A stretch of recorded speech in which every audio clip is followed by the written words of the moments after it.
The first issue is panels. So when the app was released, MKBHD jumped on Twitter/X to address his audience who were kind of in an uproar in how he priced the app and the way that he rolled the app out for release. And this is what he had to say. Dog, the target market for this is insanely small. Most people don't download a wallpaper app. This is for those who have been asking. If you're not into it, don't worry about it. But then proceeds to front load his iPhone 16 review video with the Panels app promotion.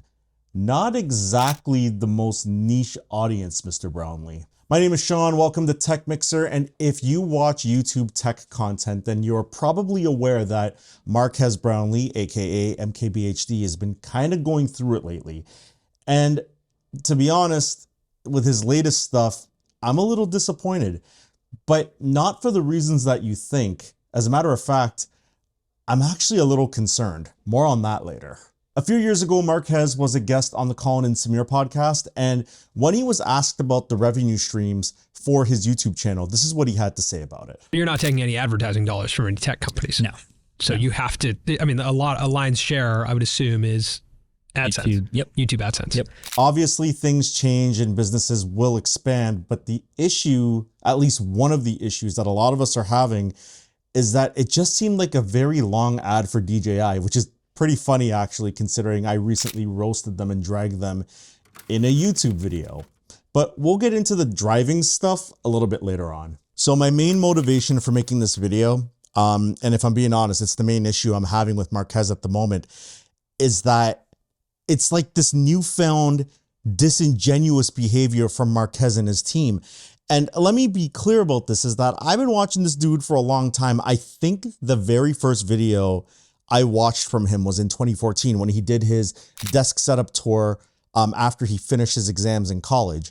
So I have been a fan of this guy for a long time. And while scandals happen from other influencers like the Logan Pauls and the Mr. Beasts of the world, you know, I would look to Marques and be like, well, at least this dude is successful and he's not being slimy. So is this the part where I turn face and I'm like, Marques is slimy and all that? No, I'm not saying that at all, but I do have some thoughts.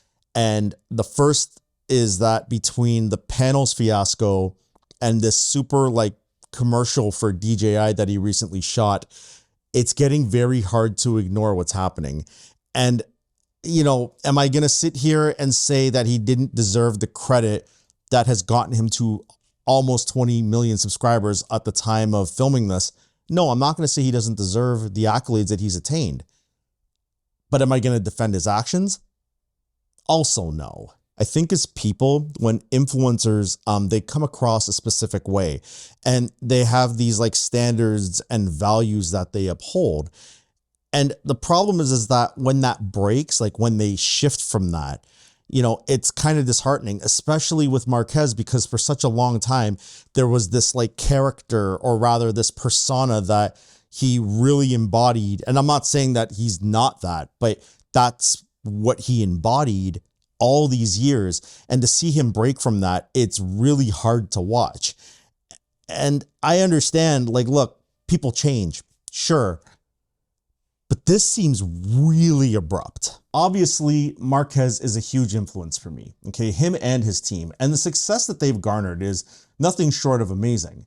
But let me make something clear that with the exception of like 2 products that I have featured on the Tech Mixer YouTube channel, everything else that I have purchased or acquired for this channel. And what I mean by that is like the camera that you're looking through right now, right? All these lights, C-stands, the set behind me, like the random lamp, and like, you know, all the stuff I used to create these videos was all purchased with my own money.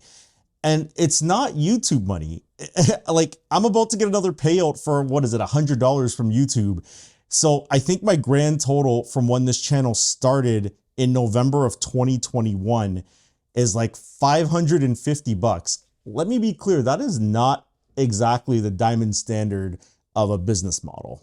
$550 might cover some of the smaller camera accessories, probably not even close to all of them, but you know, it helped out like a little bit, but that's not reasonable. And the reason I bring this up is like, look, I love creating content, okay?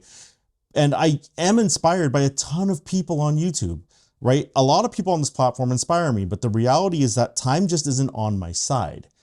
And I have a job. Like at this current juncture, I can't go all in on YouTube.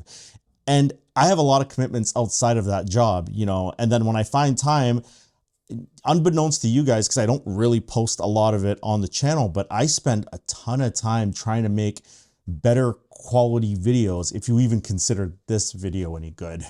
And something I took from Marques is that he inspires me to like do my own thing, you know, like there are other larger creators like Linus from LMG or Gerald Undone or iPhonedo and iJustine, just to name a few. They all inspire me, right? But what I think bothers me about this is taking for granted what you have. That's the part that's kind of twisting me up. A lot of people are dragging MKBHD because if I'm being honest, his latest stuff from the outside looks like he's spiraling for some reason. To be abundantly clear, I don't have a parasocial relationship with any of these creators, okay? Like, I met iJustine last year at the Final Cut Summit in Cupertino. Super cool. But I've never met Linus, I've never met Gerald, I've never met Marques, I've never met iPhonedo, Farouk from iPhonedo. And they could be like insanely nice people, but for all I know is that they eat babies twice a month to satisfy their bloodlust. I don't know. On my short list, my bucket list of things that I want to do, like I want to be on WAN Show with Linus and Luke, you know, or even the Waveform podcast with Marques, because I feel like I have a unique take on tech and some hot takes even. And I even said to Gerald during a live stream that I would love to just bro out with the guy. Like if he came over here and did one of those Studios Undone tours and toured my basement and just made fun and ripped me apart for how like jank this whole studio setup is. That's Mark 1? Yeah, so my first... Have you ever heard of upgrading any of your gear? No. Again, not even for the views, just to bro out, because with everybody I just named, I feel like I could get along with them. But again, I don't know these people. So between the money I've invested and the resources I've put into trying to start this YouTube thing, but also add on the lack of time and watching the slow motion car crash that's going on Marques's channel, which again, not as bad as say Logan Paul or Mr. Beast, but it's a bit disheartening to watch because Marques is kind of an inspiration. And if I'm being honest, some of the decision making, it's coming off a bit rash. I'd even venture to say that it's a little batshit crazy. But the worst part of all of this is the driving scandal. You have the horsepower, clearly. You have the audience that would appreciate that, clearly. You also have the resources to possibly rent a space to do this safer. Instead, you chose to go over 55 miles per hour over a 35 mile an hour speed limit in a community which has signs up about children playing, or it's possibly a school zone. Not to mention that was part of the video that just was completely out of context, if I'm being completely honest. If you zoom out for a second, and let me be really clear about this, I'm not gonna sit here and say that I haven't made mistakes. Like, I've made mistakes, okay? We're all human. We all make mistakes and, you know, boneheaded decisions. But I'd expect this type of thing from an 18-year-old kid who got a supercar from their parents.